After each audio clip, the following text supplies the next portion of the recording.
Today I'll talk about how motion simulator can improve presence in VR. And at the same time, I'll share my experience of actually building the motion simulator, 2 degrees of freedom motion simulator. Arguably, the major obstacle to presence in computer gaming and virtual reality was the 2D screen with a very limited field of view and static picture. Today, all these developments we are making in virtual reality HMDs, head-mounted displays on the visual side, are amazing, right? I have no doubt in probably a few years we're going to have realistic visuals. However, all the advancements on the visual side brought to a new light other elements of presence and immersiveness in virtual reality. These elements, to mention just a few, are motion simulation, haptics, 3D spatial sound. So I decided to focus on motion simulation, and here's why. First, motion simulation is basically creating the physical movement perceived by the brain as synchronous to the virtual reality visual flow. It mitigates cyber sickness. That's the first reason. Second, it improves performance, in-game performance. And it enhances presence. When we are talking about motion simulators, they can be very broadly divided into 2 types. The first type is vehicle-seated simulators, and the second is locomotion standing simulators. One of the reasons why I went with the vehicle-seated simulators is because I'm a big fan of simulation games. Flight simulations, racing simulations, space simulations. At the same time, I was just lucky probably that vehicle-seated simulation is easier to actually implement and to create this new level of presence. The reason being is because you're sitting in a very static position in the cockpit and you actually don't have to track much, right? Even the things you track, like for instance, turning the wheel is synchronous to your virtual wheel because of the wheel sending the signal to the computer, right? Stuff like that. Let me just talk a little bit about the concept of degrees of freedom as it will help us through the demos. So I'll use this Dreamliner. Basically, there are 6 degrees of freedom, and these 6 degrees of freedom can describe the position of the object at any given time. Roll, pitch down, pitch up, and yaw. Up and down, forward, backward, and left to right. So these are the 6 degrees of freedom. Consumer-seated simulators can be broken down into 2 major types. There are many others, but these are like, the dominant 2 types. The first is called seat mover. Basically, you have 2 actuators on the back of the seat, and they're pushing the seat in the different directions. And you have joyrider concept. Joyrider concept, as you can see on the right, is much more complicated.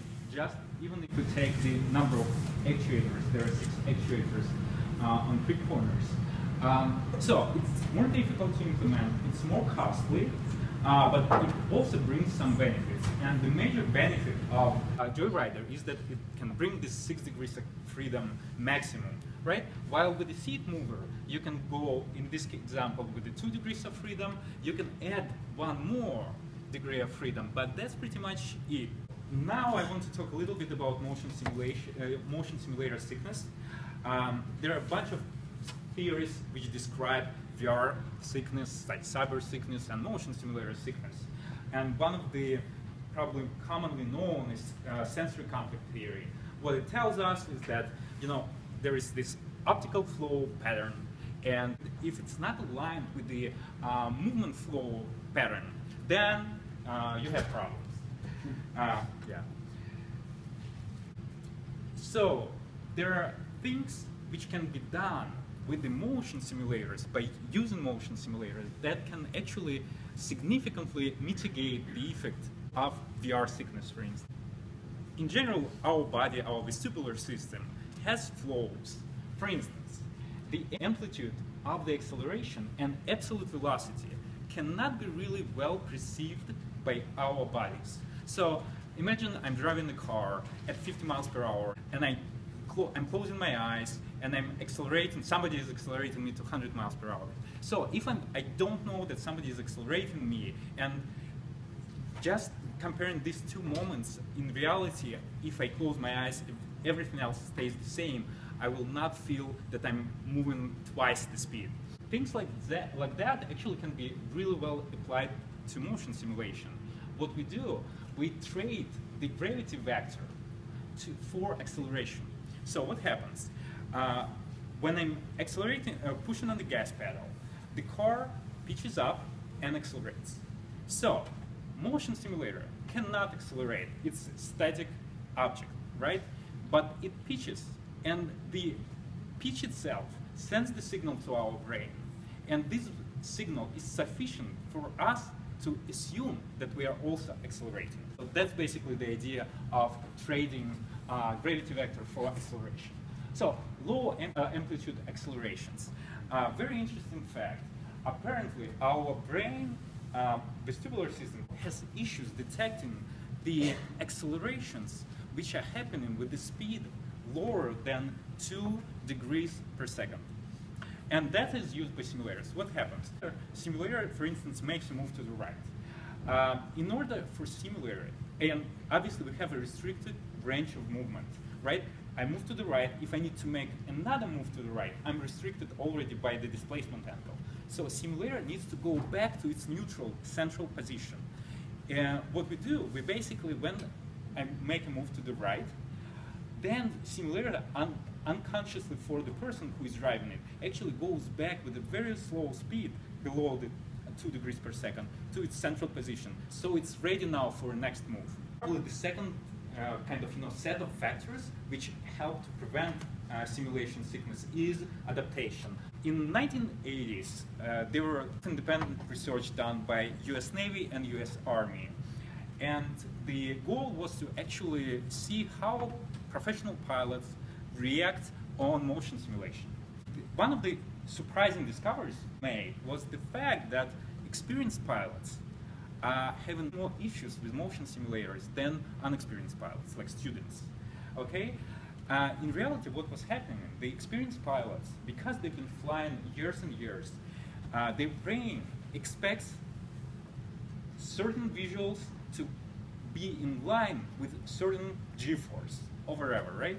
While inexperienced pilots, they're kind of, their brain is empty in this sense, and they basically ready to adapt. So this is kind of bad news for VR simulation, but at the same time it's actually good news because it tells us about how brain is actually adjustable and flexible. So I'm sure many of you who play in virtual reality noticed some adaptation over the course. Like, I'll give you one example from my personal experience. When I started with this motion simulation games in VR, I would do 10-15 minute sessions and then I would rest. Nowadays I can play for hours and I don't experience any motion sickness. With that, I want to go to my project.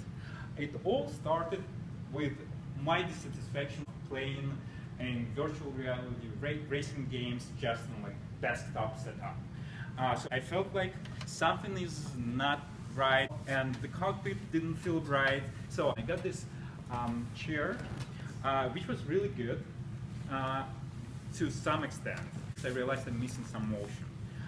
So what I decided to do, I went with the low budget option of butt heater, which is basically a transducer powered by amplifier. What it does, it creates vibrations. And it's actually really great for some things. Like for instance, engine RPM.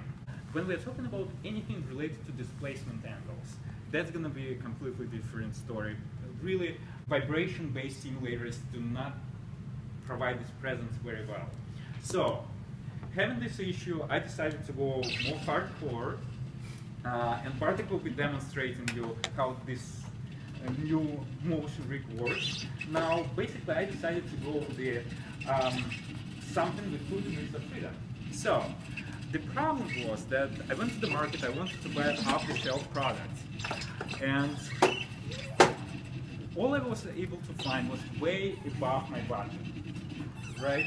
And I basically was left with no choice other than to go and buy DIY motion kit, which we started developing with my friend who's running prototyping shop here in New York, Will Gilmore.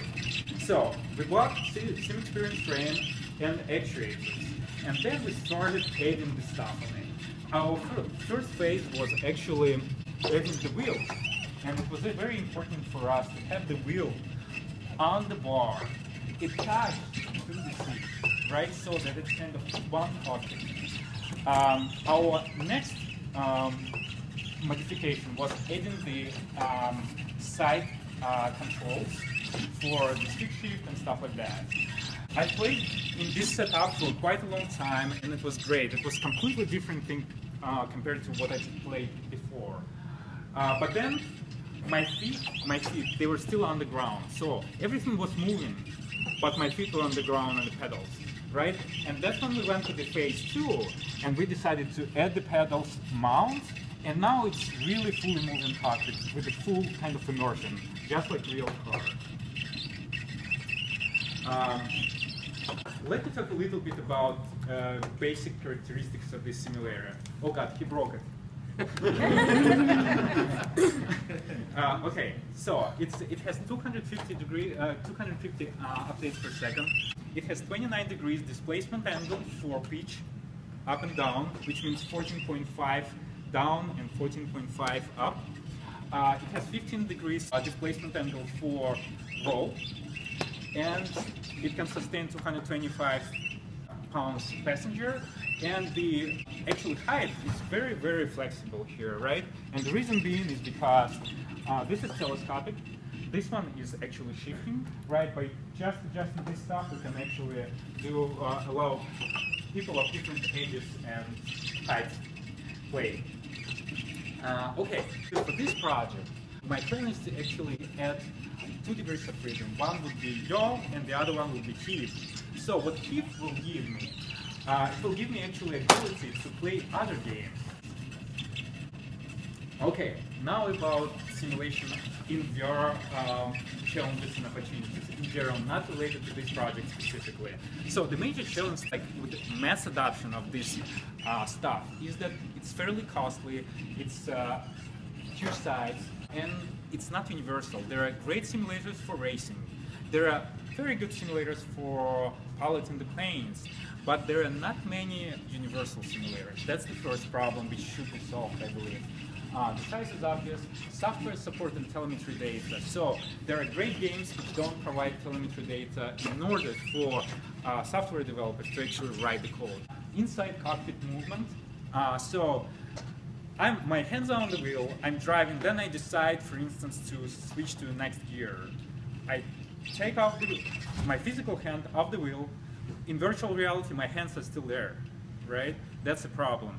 So, when talking about opportunities, it's really cool to see new game genres. Bugs Machine comes to mind, rigs, home use, and arcades. I do believe that home use, probably in the long-term future, is the way to go, but arcades might be something which is more like visible in the nearest term, taking into account the size and cost constraints. And final one, vehicle and locomotion simulation combined. What I'm talking about here, let's imagine, I'm playing FPS game. I'm playing FPS game, then I'm jumping on the car, I'm driving the car, then I'm getting to the plane, and I'm flying the spaceship to the space, right? All these experiences, like treadmills, like Vertex Omni treadmill, combined with the simulation machines like that, actually can bring us there. But this is something just to think about. I'm sure it's many years to go. Okay, so about today's demo, it's still a prototype. Take it into account. So there are many metal elements. Be careful when you're jumping on the simulator and jumping off. We'll obviously help you. We'll ask everybody to buckle up. That's all about the demo. These are the useful resources about simulations in general and about the project. Thanks for your attention, and you're welcome to check the demo.